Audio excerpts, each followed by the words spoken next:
Today, I want to talk about sympathetic joy. Um, I love talking about this. It's basically the wish for the happiness and well being of all people, of all beings everywhere. And the thing about sympathetic joy is wishing for all the happiness in the world for others makes us more happy. Wishing for all that people need, for people to have all that they need, gives us a feeling and a lived experience of having all that we need.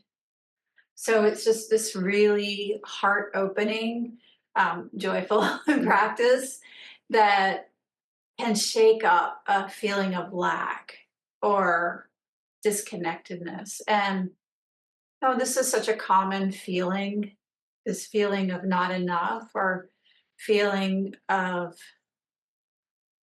I don't quite fit in.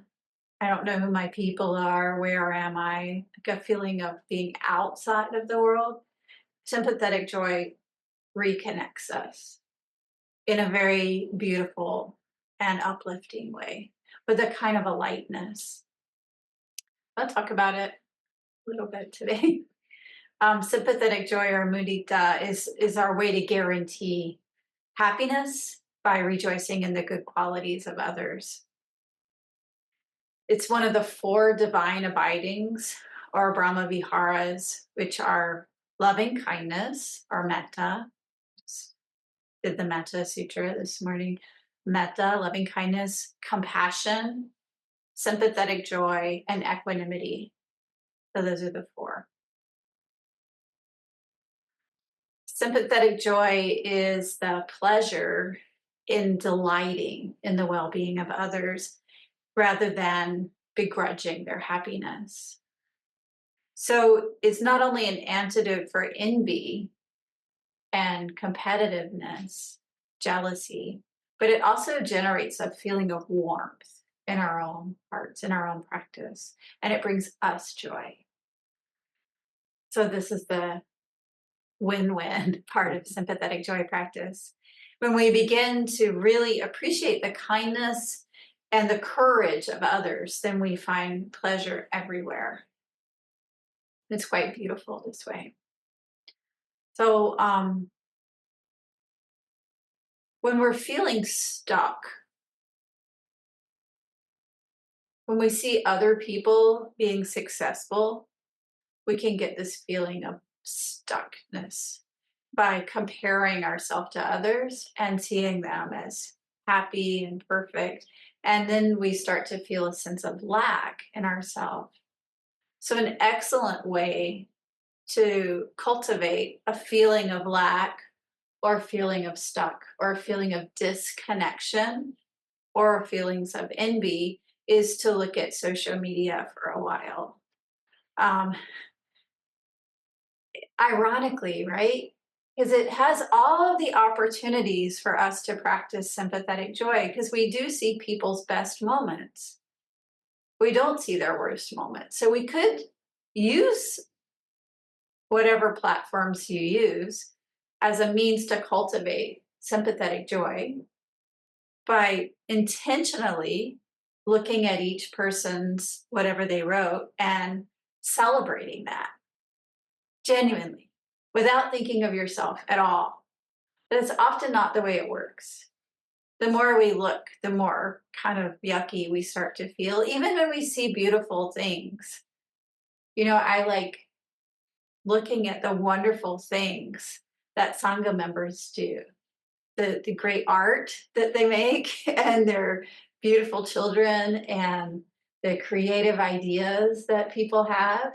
And that feels good. I'm like, wow, look at this thing. Like, I'm not artistic at all. So when someone makes art, I'm like, wow.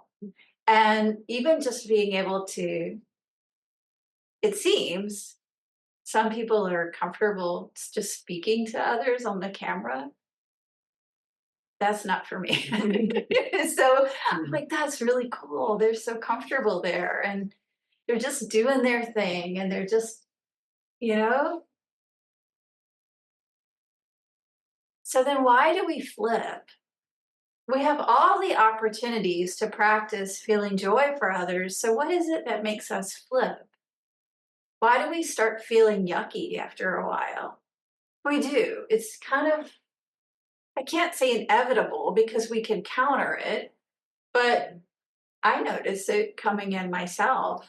So I'm sure that it's, I've heard about this enough that I'm sure that it happens to most people. Why do we flip? I think, we start to compare ourselves to others. And also what we're seeing is a flat version of a person. It's not a three-dimensional, or multi-dimensional human being. It's not the person that we celebrated a birthday with and then cried together when their mom died. It's not the day that they got yelled at by their boss, included with the day that they got the great promotion. People tend to selectively put just their joys. You can see some things that are sad, but or they put their angers. And so then it just gets really flat. Whatever we see, whatever it is, it can be very flat. Recently, I had a friend who died suddenly. He wasn't very old, and he had an aortic aneurysm and died. And I really appreciated learning about the variety of friends that he had. Well, people wrote things about him on social media, even as they complained about posting on social media. I won't say what they call it. Well, I won't say what they called it. Some of the younger people called it boomer posting. And I was like, okay, y'all, maybe you just don't know very many people who died yet, because you're too young. But now you can start to understand why people put tributes to their friends who died.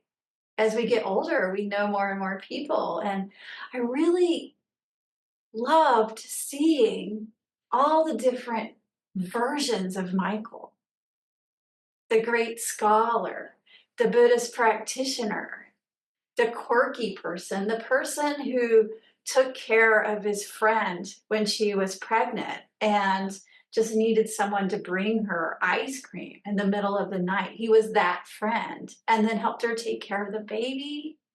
I never got to see that side of him. The person who loved his mom, the person who in his 20s was a professional gambler. Isn't that so amazing? This complex human. So for the most part, though, we see a flat version and we start to compare ourselves. And the more we compare ourselves, the more separation we create. So sympathetic joy is a doorway to connectedness, to a shared life together, to coming together in the practice of joy and generosity. It's a doorway to compassion. When we compare ourselves or we feel this feeling of lack, it's as if we think of success as a limited quantity. Like, if that person is successful, then I'm not going to get my share. If that person's new book got published, then, oh, mine will never get recognized because there's only so much goodness to go around and they just got it all. Mm-hmm. So we can counter this feeling of lack within ourselves on purpose. The Buddha said, here a disciple lets their mind pervade 1/4 of the world with thoughts of unselfish joy, and the second and the third and so forth.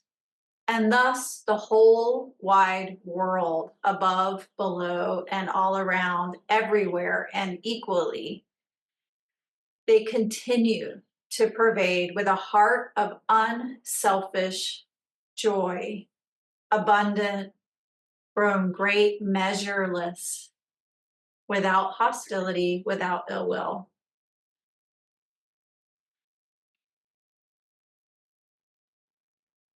The Dalai Lama has said that attached to its dark hole of ignorance, we cannot bear seeing the wealth and excellence of others. So it comes out of ignorance, it comes out of this darkness, but quickly fills us with vicious poison, this snake of envy. Please save us from this danger. How can we save ourselves from this danger? Sympathetic joy is compared to a couple of things. One is a flower. At the moment the bloom is at peak, they're really obsessed with peak. In Japan are the cherry blossoms. And I'm thinking of that now because it's that time of year. It gives people so much joy to experience peak. Peak. And I can get that. I mean, when you really, whatever it is, whatever flower it is, when you see it at that moment where the blossom is just perfectly open, we can feel such gratitude for it. This is sympathetic joy, the same feeling. And the other thing it's compared to is the appreciation when we see a child do something on their own for the first time.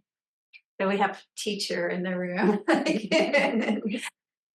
So it could be the first time we see a child walk.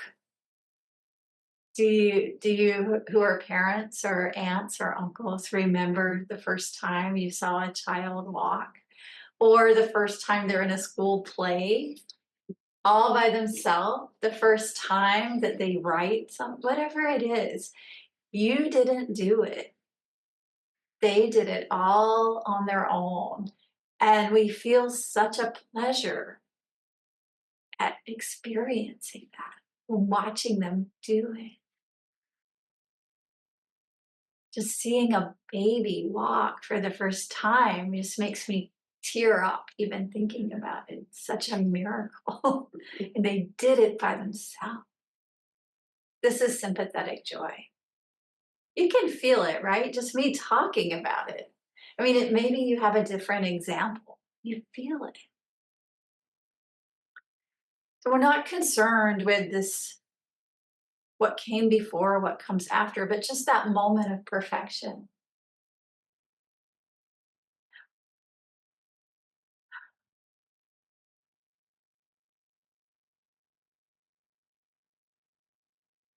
Sympathetic joy has a near enemy and far enemies, so opposites, really. The near enemy is comparison, hypocrisy, insincerity, joy, but tinged with self identification. For example, look what my child did. Look what my team won. My company is the best. My school is the best school. So it's not a just pure joy, but it's sort of ownership. My kid is the smartest kid. Is that really about celebrating your child's smartness or your own? But as if you did it. Did you really do that? So this identification is a near enemy. It holds us back. And then the far enemy is just simply jealousy, envy. You know, we all experience this. Sometimes I remember as a child times that I felt consumed with a feeling of lack or a feeling of jealousy. I don't know why I was like that as a child. And learning that there's a counter to this, such a gift, counter to this competitive nature or this comparing. There's nothing wrong with celebrating the success of others. There was a moment when I was in college where it was graduation time, and my family, I don't, My parents weren't ecstatic about where I'd gone to college, and it was a difficult time for us, parents and children. And I think they had decided to come to my graduation, but they had been on the fence before that, and they didn't give me a graduation gift. I was feeling really not so happy about that. And I was in the car with a group of friends, and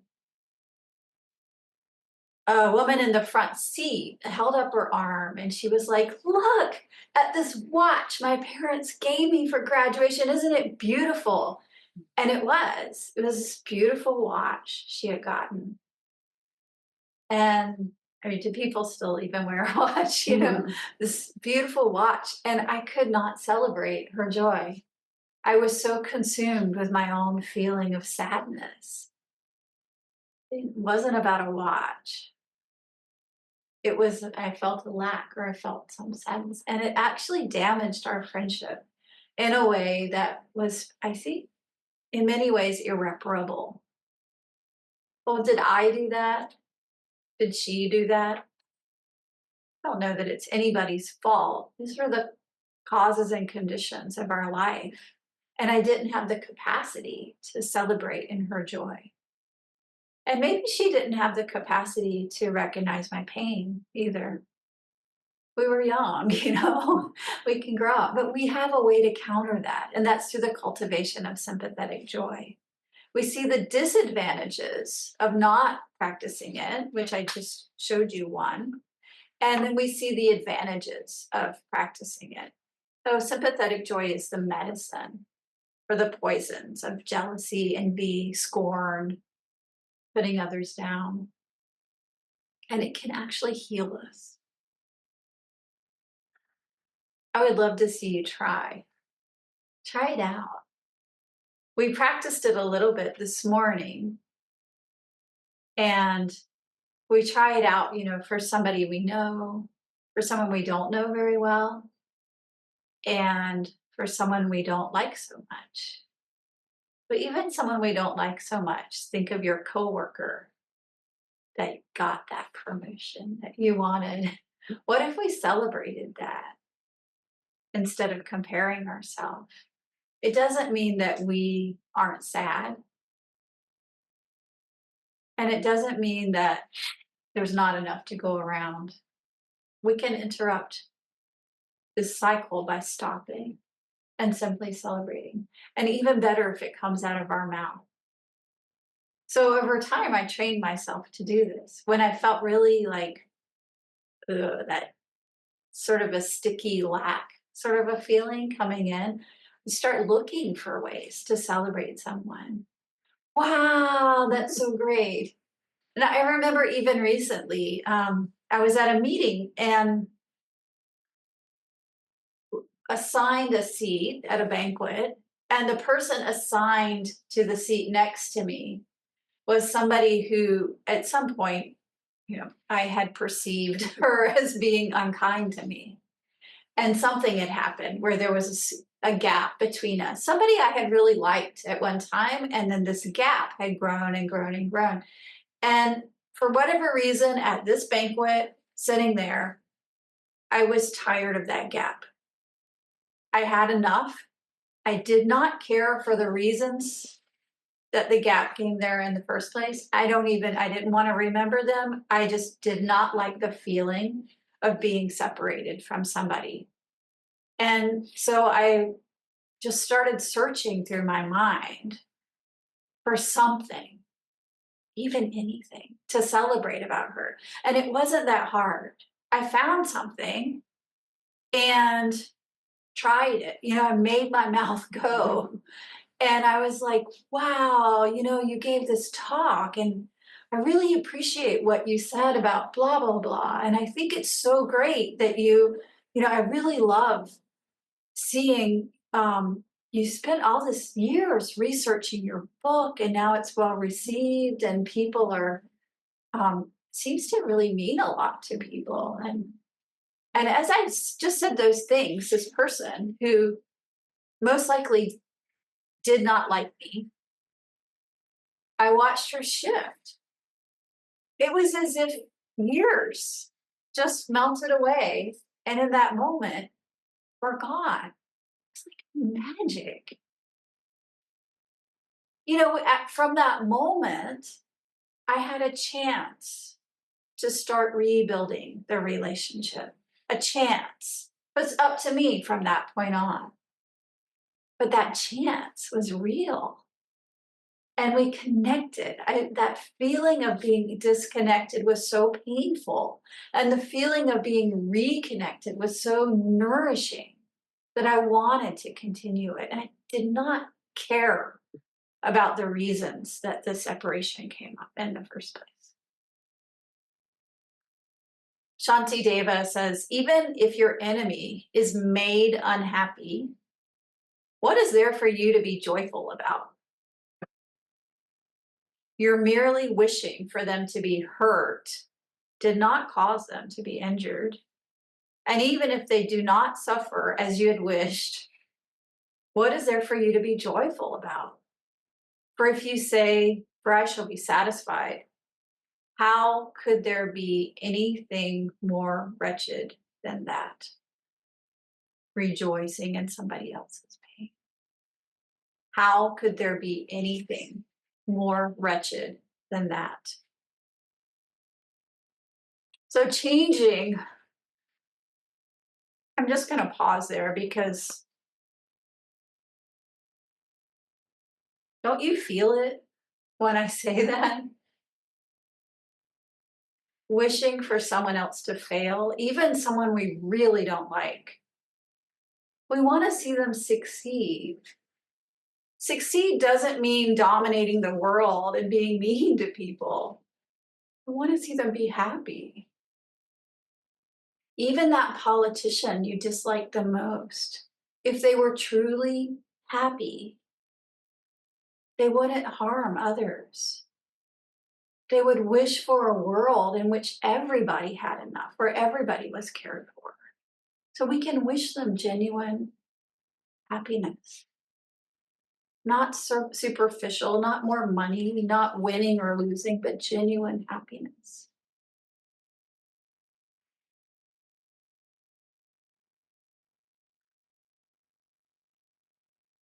Let go of what doesn't cause lasting happiness. That new book publication, more money, that promotion. These things don't last.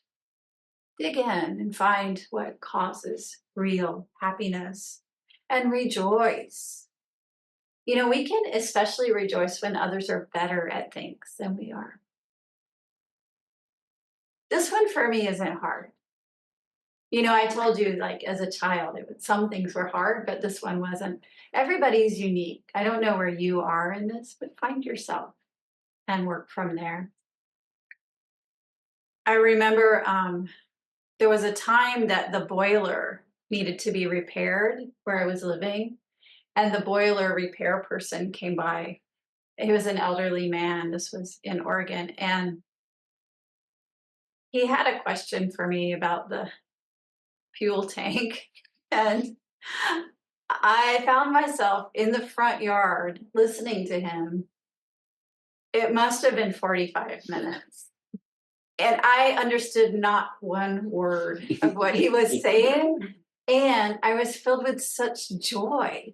He was so good at what he did that just seeing him be so good at something made me so happy.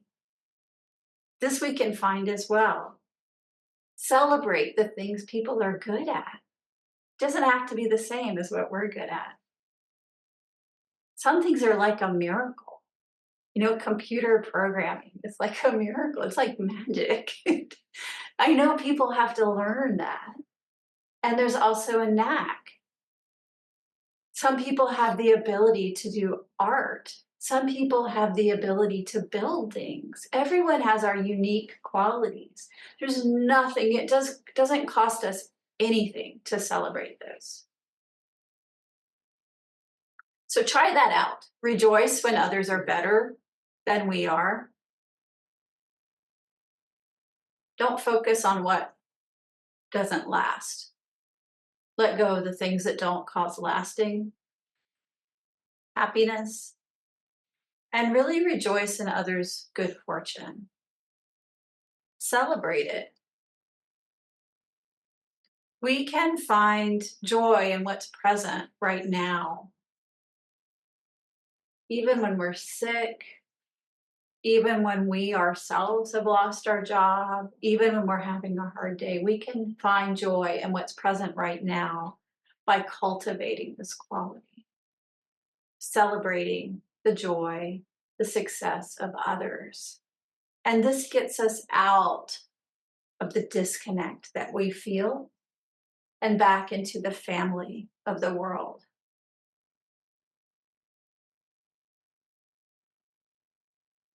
The Dalai Lama has taught that there's so many people in the world. There's so many people in the whole world that it simply makes sense to celebrate their happiness. Celebrating the happiness of others increases our chance of happiness by what? 6 billion. Those are really good odds. So finding ways to be happy for others makes us more happy. It's accessible, it's doable. I encourage you to try it.